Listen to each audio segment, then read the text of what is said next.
Satu hari penuh, pasukan perlawanan Lebanon Hizbullah meluncurkan 51 operasi militer menyerang wilayah Israel. Target yang menjadi serangan salah satunya yakni pangkalan industri militer Israel.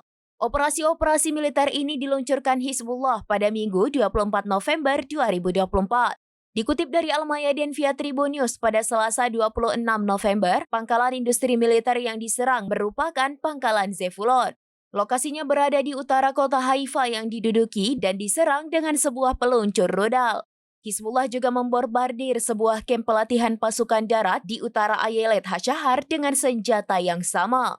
Pangkalan Mishar yang merupakan markas intelijen utama di wilayah utara turut menjadi target.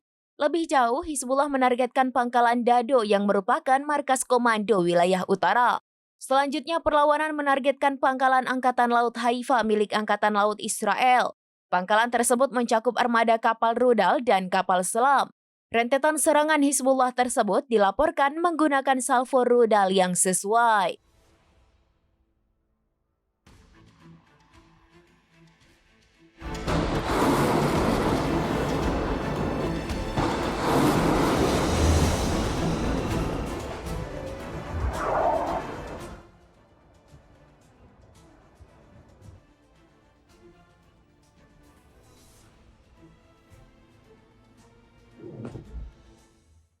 Download Tribun X sekarang, menghadirkan lokal menjadi Indonesia.